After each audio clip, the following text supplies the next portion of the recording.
Vous êtes sûr? Jésus sur ta vie? Mon frère, si tu as ton bac avec 50%, tu es ici. Quand on va prier, il faut prier pour les enfants. C'est pas bien. 50%. Toutes ces années-là pour finir avec 50. Si tu finis avec 50, c'est que tu avais 49. C'est ça normalement. Tu avais 49, on a eu pitié de toi. On t'a remonté. Remontada dans le truc. Si Jésus te choisit alors que tu n'es même pas le plus sage de la famille. Des fois quand on observe ta vie, on voit qu'il y a des cousins qui ont été plus sages que toi. Mais Dieu n'a pas choisi cela. Jésus t'a choisi toi. L'Éternel a fait un bon choix. Alors tu vois, quand Dieu te choisit comme ça, c'est une très mauvaise chose que de finir comme Abel. Il n'y a pas de gloire dans ça. Abel fait partie des hommes dans la Bible qui ont mal accompli leur mission. Abel n'était pas appelé à mourir. Abel doit connaître certains éléments pour qu'il ne meure pas avant. Par la grâce de Dieu, tu ne mourras pas avant le temps. Cet amen-là, c'est amen de foi ou bien amen de conviction. Je dis, tu ne mourras pas avant le temps. Tu ne dois pas mourir quand Caïn vient te tuer. Tu ne dois pas mourir parce que Caïn est fâché. Ta vie ne doit pas dépendre des émotions des gens. Ta vie ne doit pas dépendre des sentiments des gens. Toi, tu dois aller jusqu'à la fin et terminer la mission. Lève ta main droite et dis avec moi, je suis né à cause de la mission.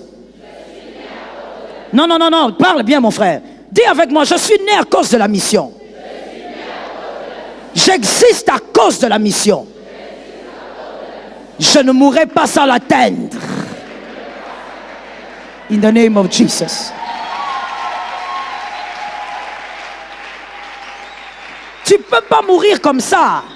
Ce qui te fait respirer, c'est la mission. Yes, that is it. Ce qui te fait marcher, c'est la mission. Tu ne peux pas mourir parce que Caïn décide. Parce que Caïn vient là-bas avec ses émotions, et bien il va te tuer. Tu ne peux pas. Même s'ils se réunissent nombreux, tu dois aller jusqu'au bout. Abel. Abel a été très bien choisi. Et donc, comme tu es un sacrifice, comprenons ceci et on va aller terminer. Comme tu es un sacrifice, voici ce qui est normal. Premièrement, petit 1, le Christ va te lancer après une longue préparation. Le Christ ne va pas t'exposer avant une longue préparation. Je précise longue. Le Christ va te lancer après une longue préparation. Parce que tu es un sacrifice. Parmi les 12 que Jésus avait choisis comme disciples, lui-même étant leur maître, constatez ceci. Je veux parler avec ceux qui lisent la Bible, s'il vous plaît, comme ça on va vite. Parmi les 12, Jésus étant leur maître, il est là. Tels qu'ils étaient là sur les 3 ans et demi que Jésus a accompli sur la terre comme ministère. Qui avait accompli 40 jours de jeûne et de prière? Répondez un peu vite comme ça, on évolue. Si on attend seulement ceux qui avaient échoué à la maternelle, on ne va pas évoluer. Parmi eux, qui avait fait 40 jours de jeûne et de prière? À part qui? Jésus lui-même. Quand il les enrôle, il pouvait aussi leur dire, écoutez, moi j'ai commencé, avant de commencer, j'avais 40 jours de jeûne et de prière. Donc, vous devez aussi faire des jours. Jésus n'a pas imposé aux disciples les jeûnes et la prière. Pourquoi? Parce qu'au milieu des 12, avec lui dedans, pour l'instant là, c'était lui l'unique sacrifice. Il ne devait donc pas avoir une préparation particulière. C'était à lui de faire plus que tous les autres, parce que le sacrifice, on le prépare longtemps.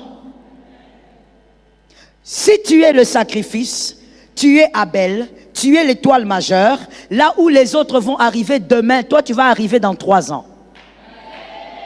C'est les gens d'amen que les gens n'aiment pas donner. Mais c'est la vérité même sans ton amen. Yes, that is it. Si tu es le sacrifice, là où Agar aura le bébé, toi tu vas encore attendre 13 ans.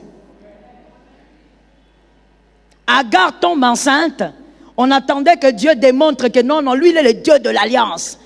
Tu sais, même quand tu cries là, le Dieu de l'alliance, fais attention. Le Dieu de l'alliance veut dire aussi le Dieu de Sarah.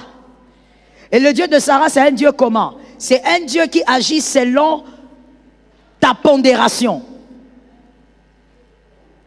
C'est un Dieu qui agit selon le type de sacrifice que tu as. Il n'agit pas selon les hommes. Agar va tomber enceinte. On attend que le Dieu des alliances donne vite le bébé à Sarah. Mais étonnamment, Sarah a attendu encore 13 ans avant qu'elle ne tombe enceinte. Quelqu'un va dire à Dieu, Seigneur, ne me fais pas honte. Listen well to me. Tu seras choqué cette année. Ce que toi tu appelles honte, c'est ça que Dieu va te faire vivre.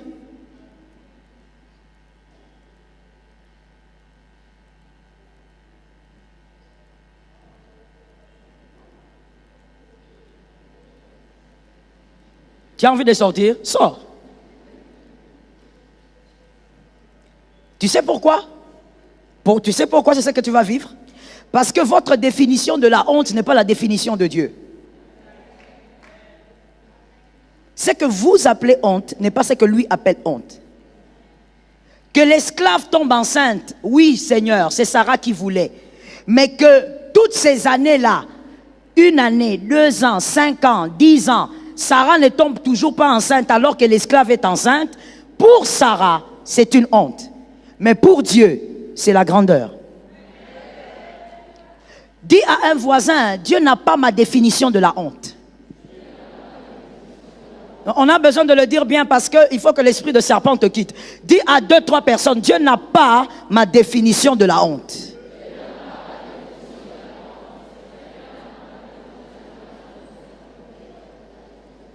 Tu l'as dit? Dieu n'a pas ta définition de la honte. Voilà pourquoi très souvent vous allez faire des prières bizarres et chanter des chansons bizarres, anti-bibliques. Seigneur, tu m'as fait la honte, baninga bake poto. Qu'est-ce que ça fait? Qui t'a dit que pour Dieu aller au poteau c'est l'honneur? Non. Tu appelles ça la honte, mais pour Dieu c'est pas la honte. Toi tu appelles la honte que tu n'aies jamais pris un avion, mais pas pour Dieu. Et donc toutes les prières que tu vas faire de ce genre-là en disant Seigneur, Nazana Sony, lui il te regarde, il dit Sony sur Sony. Ce que Dieu appelle honte, ce n'est pas ce que nous appelons honte. Ce que Dieu appelle honneur, ce n'est pas ce que nous appelons honneur. Ce qui compte pour Dieu n'est pas que Sarah ait son bébé vite. Nous parlons de la longueur de la préparation. Écoute-moi bien, tu vas localiser quelqu'un, tu vas lui dire ça. Ce qui compte pour Dieu, ce n'est pas que Sarah ait son bébé vite. Ce qui compte pour Dieu, c'est que Sarah doit avoir Isaac. Ceux qui lisent la Bible, on dit un amen en comprenant qui est Isaac. Dis ça au voisin. Ce qui compte pour Dieu. La phrase que tu es en train de dire là, c'est ça que j'ai dit. Tu es sûr que c'est ça que j'ai dit? Ou tu dis la phrase là en Kikongo, ou bien tu dis ça en Chiluba. La phrase longue comme ça. Ce qui compte pour Dieu, c'est Isaac. J'explique encore pour celui qui dort. Ce qui compte pour Dieu, ce n'est pas un bébé. Isaac n'est pas un bébé. Isaac est une lignée. Ce qui compte pour Dieu, c'est Isaac. Oh Seigneur, donne-moi le bébé. Il va te faire attendre Sarah. Parce que Agar a un bébé. Mais toi, Sarah, tu ne dois pas avoir un bébé. Tu dois avoir un fils. Quand Dieu appelle un fils, Ismaël est là. Mais Dieu dit, ton fils, Dieu a sa définition des choses. Lorsque tu es un sacrifice, tu dois arrêter avec ces choses-là. Tu es tout le temps sur TikTok, Facebook, en train de regarder ceux qui ont voyagé, ceux qui n'ont pas voyagé. Aujourd'hui, à Kinshasa, c'est devenu l'unité de mesure des réussites. Celui qui voyage pas, c'est celui qui n'avance pas. Sorcier. Mal enseigné. Et tu es même contagieux. Sois loin de ceux qui veulent aller avec Dieu. Ne contamine pas les autres. Ce n'est pas biblique. Dieu va faire une longue préparation au sacrifice. Abraham, tu es le père de la foi, il y a une longue préparation. Est-ce que quelqu'un m'entend bien? Ruth, tu dois épouser Boaz, il y a une longue préparation. Ton mari va d'abord mourir. Pendant que les maris des autres sont vivants, toi, ton mari va mourir. Et ensuite, tu vas encore attendre Ruth. Parce que toi, tu vas prendre Boaz. La longue préparation est attachée à la hauteur d'une destinée. Tu as une longue préparation, ta destinée est longue, ta destinée est grande. Est-ce que quelqu'un m'entend? Ne dis pas, moi je suis pressé, il faut que si je me marie vite, vite. Tu veux te marier vite, vite, pourquoi? Ton problème c'est le mariage ou ton problème c'est la sexualité? Tu es en carence? Que Jésus te délivre. Donne-moi un amen normal. Donne-moi un amen normal. Il ne faut pas faire semblant. Tu sais que tu es en carence. Si tu es en carence, demande au Seigneur de t'aider à rester dans l'abstinence et de prier. Parce que de toutes les manières, ce n'est pas le mariage qui va terminer toutes tes envies. Car la sexualité dans le mariage ne se fait pas seule. Ça se fait avec quelqu'un. Si elle ne veut pas, elle ne veut pas. C'est pourquoi tu vois qu'il y a certains frères ici qui sont mariés mais ils sont stressés. Les nerfs sont debout. Parce que madame est compliquée. Tu vas voir le frère, il vient à l'église là-bas, tu lui dis bonjour frère. Il dit bonjour André. Alors que toi tu es Jean-Luc. Il est troublé. Donc son cerveau est en train de bugger. Parce que sa femme, ça ne va pas là-bas. Il ne faut pas croire que c'est se marier qui va résoudre ton problème de sexualité. Si tu as un problème, il faut d'abord demander au Seigneur de te délivrer du mal. Le sacrifice ne doit pas se plaindre de la longueur de la préparation. La longueur de la préparation. David n'est pas Saül. David est plus solide que Saül. David est plus futé que Saül. Mais tout ça, ça dépend de la préparation de David. Quelqu'un me capte? Quel jour est-ce que moi aussi je veux vivre telle chose? Mon frère, calme-toi, tu vivras ce que Dieu veut que tu vives.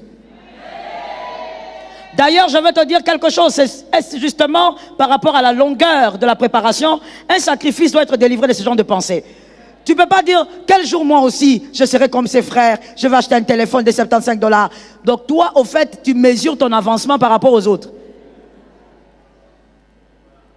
Vis ce que Dieu a calculé pour toi. Vous savez, j'étais en train d'enseigner quelque part, je parlais des loups. Et j'étais en train de dire, il y a des catégories de loups en parlant des serviteurs de Dieu. Il y a d'abord ceux qui sont des occultes, à qui on dit, allez vous infiltrer dans le milieu des enfants de Dieu, comme des pasteurs, des apôtres et tout ça, mais ce sont des sorciers, ils sont occultes et ils viennent pour détruire. Mais il y a l'autre catégorie. Ce sont ces personnes que Dieu avait vraiment choisies dans les 5 ministères. Ils étaient vraiment des appelés, authentiques depuis. Mais dans le parcours, ils sont devenus des loups. Pourquoi? À cause de la cupidité. Qu'est-ce qui amène à la cupidité? L'envie. Qu'est-ce qui amène l'envie? La comparaison. La comparaison. La comparaison amène. Ceux qui ont bien étudié. L'envie amène. La cupidité. Ils sont devenus cupides. Ils sont devenus des loups. Quand ils te donnent une prophétie, ils ne donnent pas une prophétie, ils calculent. Tout ça pourquoi? Parce qu'il faut qu'il devienne. Il veut devenir. Il veut avoir. J'étais en train de dire, et je te le dis aussi, cette cupidité a créé des problèmes. Les vestes ont créé des problèmes. Il y a des gens qui veulent devenir prophètes à cause. Les vestes, cette histoire des vestes là.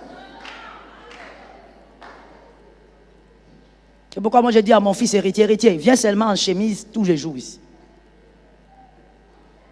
Parce que cette histoire des vestes a créé des problèmes. Il y a des gens qui pensent que l'élévation c'est la veste. Et pas n'importe quelle veste. La veste des homosexuels. C'est quoi la veste? Oh, tu ne sais pas, alors je t'informe. La veste des homosexuels, c'est quoi? C'est qui est court comme ça ici. Où tu fermes les boutons, tu n'arrives plus à respirer. Mais renseignez-vous, c'est tout. Ce n'est pas une critique, c'est vrai. Ceux qui ont fait ça, ce sont les homosexuels. Parce que celle qui joue le rôle de la femme, elle doit être habillée de manière cintrée. Un peu comme la femme. C'est comme ça qu'ils ont fait des vestes cintrées. Tu portes une veste et tu n'arrives plus à respirer.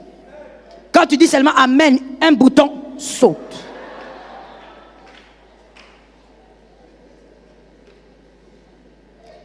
Et tu es à l'aise, mon frère, comment tu es à l'aise, toi tu portes la veste, on voit la chaussette jusqu'à la fin. Comment tu dis? Un pantalon comme si c'était, je ne sais pas, c'est une culotte, c'est un shirt, c'est un pantalon. Pourquoi? Parce que tout le monde voit que ceux qui font ça disent prophesize. Et que c'est le prophesize qui permet de porter les vestes là des homosexuels. J'étais en train de dire à quelqu'un, il y a quelques années passées, il n'y a même pas très longtemps, peut-être il y a peut-être 20 ans ou 15 ans, nous on savait que quand un homme porte la veste, il met son cinglet, il met la veste, il met le pantalon qui va avec, à la limite il met une cravate, voilà, il est cravaté, il est vesté, voilà. Aujourd'hui, un jour, j'étais choqué. J'étais quelque part, je descendais de ma voiture, j'ai vu un gars. Il est descendu aussi de sa voiture. J'étais resté là comme ça, estomaqué. En anglais, on dit staring. J'étais là en train de stare. J'étais là en train de le regarder comme ça. J'ai oublié même que j'allais quelque part. Parce que j'étais en train de regarder comment il était habillé. Quand je suis revenu, je dis à mon mari, il m'a dit, mais toi aussi, c'est elle. J'ai dit, quoi? J'ai dit, cet habillement-là, c'est comment? Il me dit, c'est l'habillement.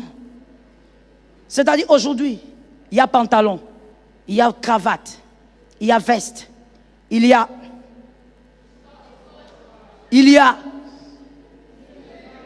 Non, il y a quelque chose là, comme une bague là, sur la cravate. Et puis, il y a autre chose encore ici, métallique. Ça veut dire, l'homme est décoré à un niveau... Avec le pays tropical là, il transpire mes cravates.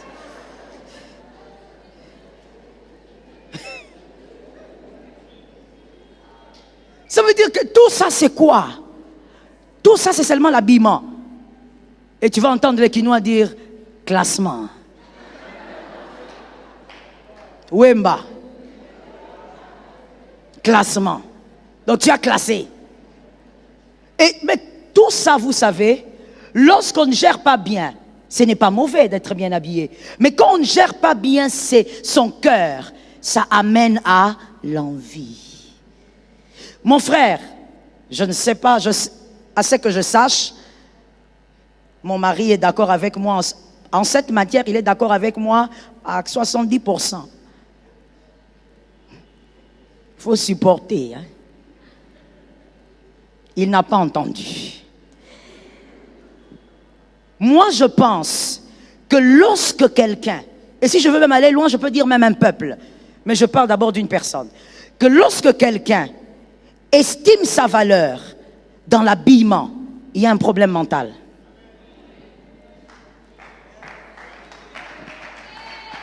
Il y a un problème.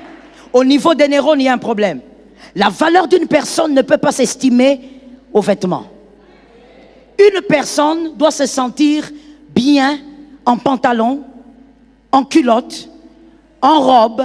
Tout dépend de la décence de la chose. On est dans la décence.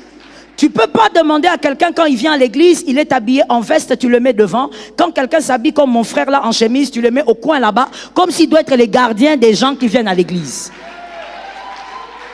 Pourquoi l'autre est plus important que l'autre? Pourquoi? Pourquoi la veste est plus importante qu'une chemise? Certes qu'il y a des lieux, qui ont le dress code, comme on dit. On s'habille d'une certaine manière selon le lieu, l'exigence du lieu. Mais monsieur, mademoiselle, Ne donnez pas votre valeur. Ne prenez pas votre valeur selon que vous vous habillez. L'habillement ne doit pas définir votre valeur. Ne vous sentez pas grand parce que vous avez mis une cravate. Des fois, ben oui, je vois des fois des frères ici à l'église. Hein. Quand il vient en chemise, là, tu le vois marcher comme un cancré, là, il est là comme ça. Le jour où il porte la veste,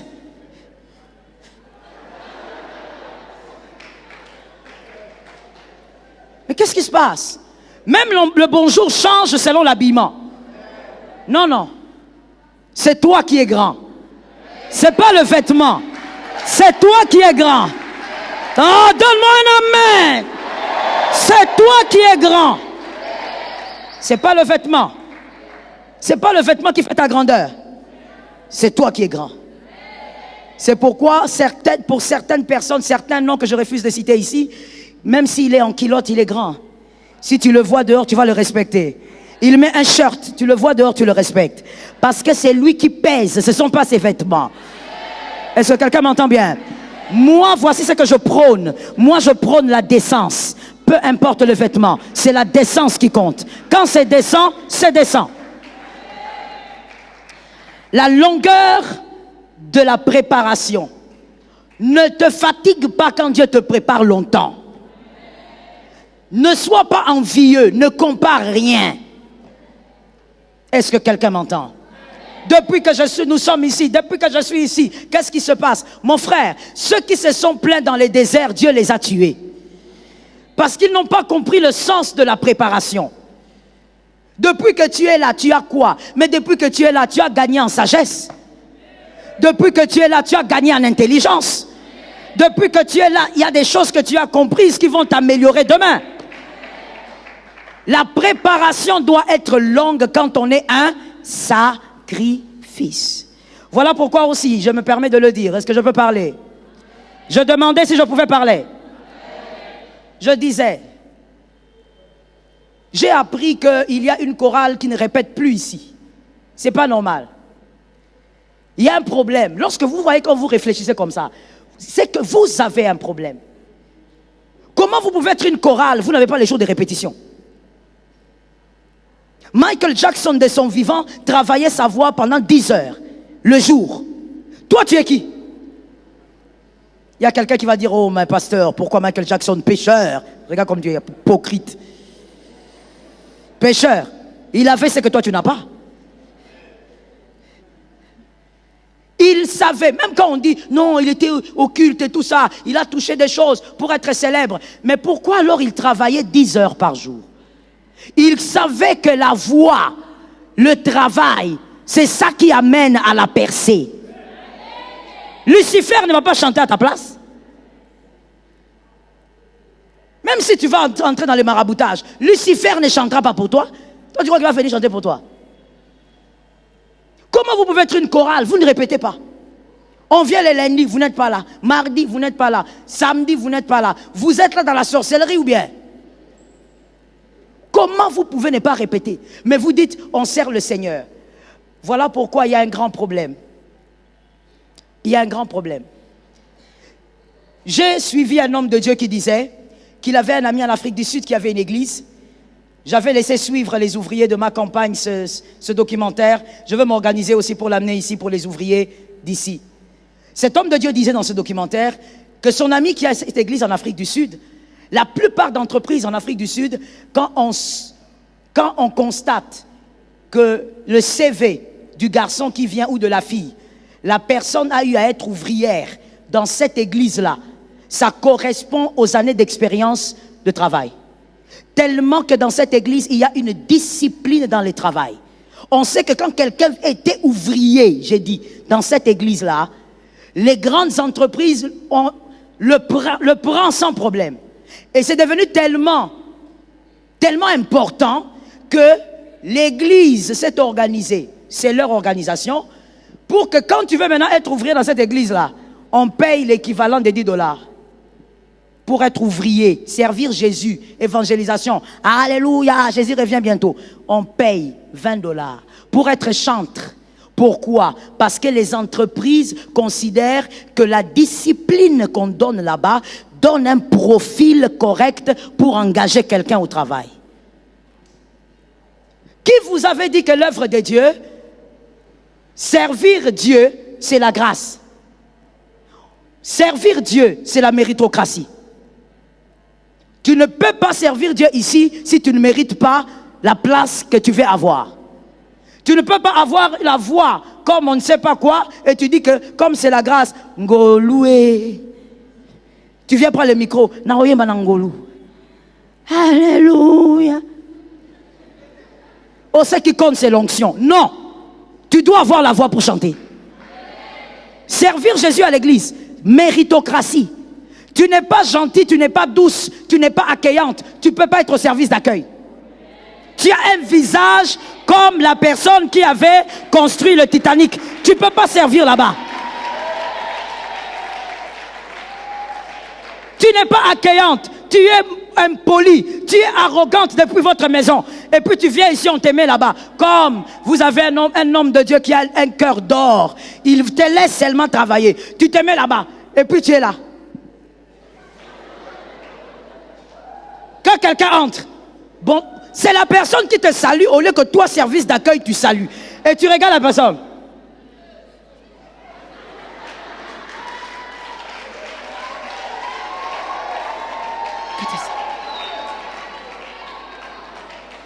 Et tu dis quoi?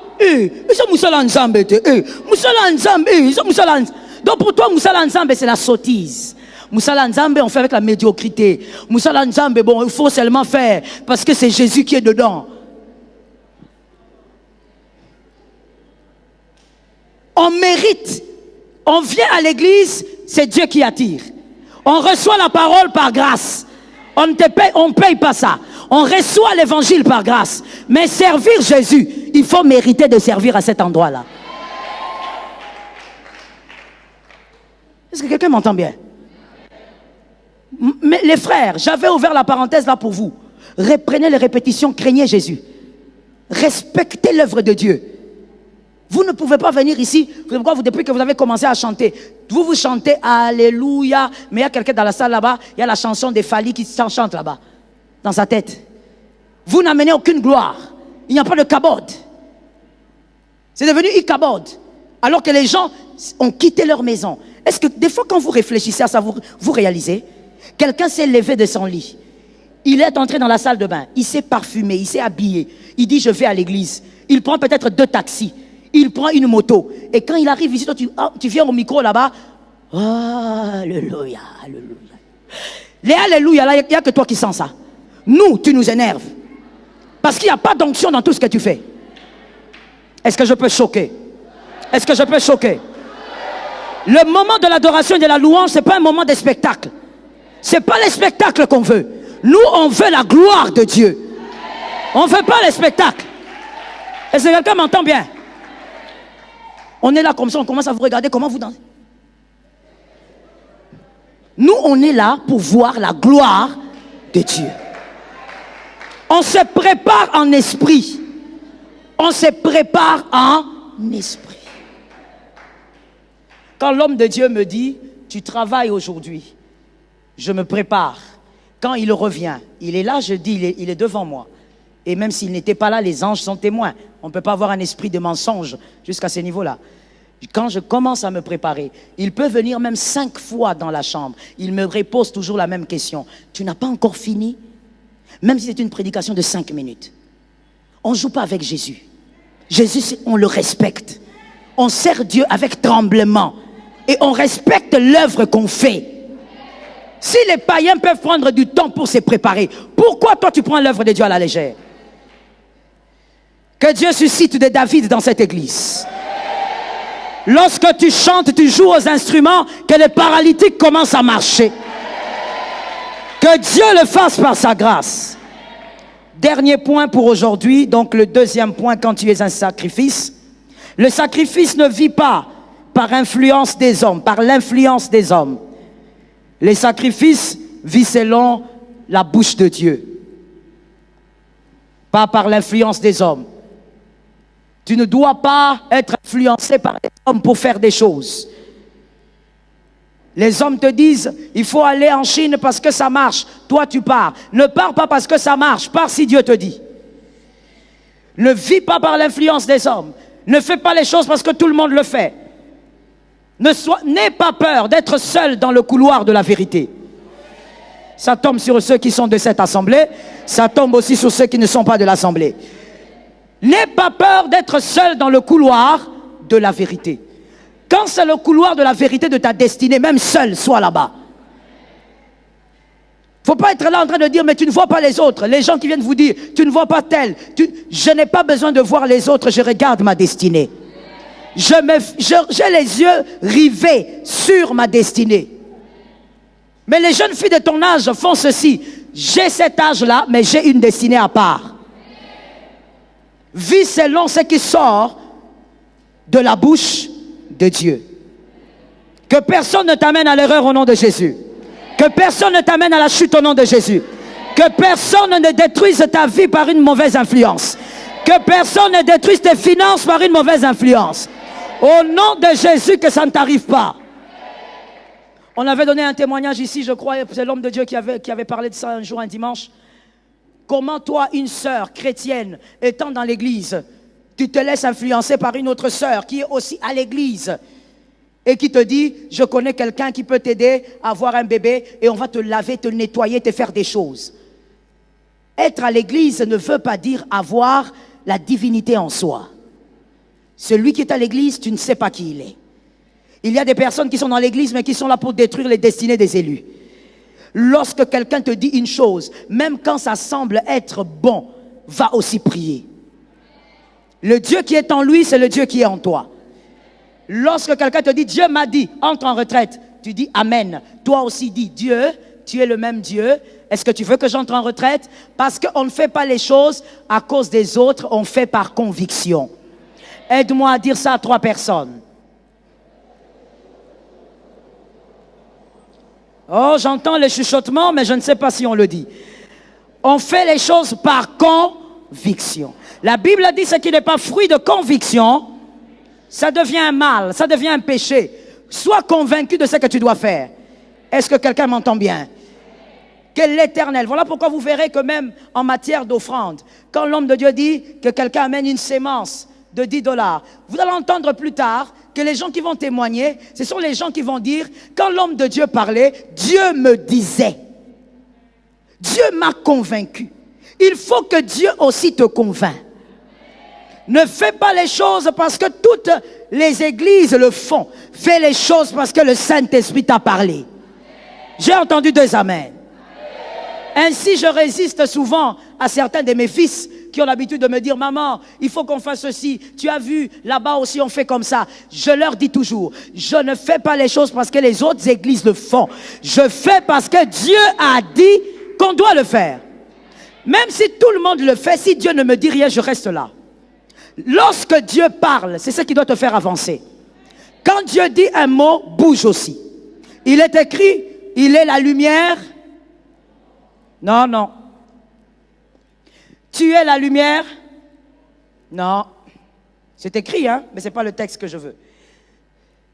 Tu es la lampe sur mon sentier et la lumière. Dieu, c'est celui qui te guide. Il est en bas, la lampe sur le sentier, qu'il fasse avancer tes pas. Est-ce que quelqu'un m'entend? Ne jeûne pas par influence. Tu vas mourir. Non, j'ai appris que Daddy a fait 7 jours. Moi aussi, j'entre. Je suis le fils légitime. Merci. Va. Va. Tu vois, Daddy, il a encore des calories. Hein? Même s'il fait 7, il tient debout. Toi, tu as 50 kilos. Tu vas aller faire 7 jours. Mon frère, même le jeûne, on ne le fait pas par influence. On ne prie pas par. Le Saint-Esprit doit te dire fais. Ah, j'entends quelque chose, je libère ça. Le Saint-Esprit doit te dire jette le filet. Que cette année le Saint-Esprit dise à quelqu'un jette le filet. Que cette année le Saint-Esprit parle à une étoile majeure et qu'il dise lance le filet. Même là où il n'y avait pas de poisson, il y en aura parce que lui il a parlé. Là où la porte elle était fermée, ça s'ouvre parce que lui il a parlé. Que quelqu'un me dise il a déjà parlé. Que quelqu'un d'autre dise il a déjà parlé. Regarde maintenant un voisin, dis-lui, ça s'ouvre parce que lui a parlé. Regarde un autre qui a la foi, dis-lui, parce qu'il a parlé, j'avance. Encore. Encore. Parce qu'il a parlé, tu travailles. Parce qu'il a parlé, tu étudies. Parce qu'il a parlé, tu prospères. Parce qu'il a parlé, tu mets au monde. Parce qu'il a parlé, tu évolues. Parce qu'il a parlé, tu perces. Parce qu'il a parlé, tu grandis. Parce qu'il a parlé, tu reçois. Parce qu'il a parlé, acquisition. Parce qu'il a parlé d'autres acquisitions. Parce qu'il a parlé, tu possèdes. Parce qu'il a parlé, tu possèdes. Celui qui a la foi dit avec moi, acquisition sur acquisition.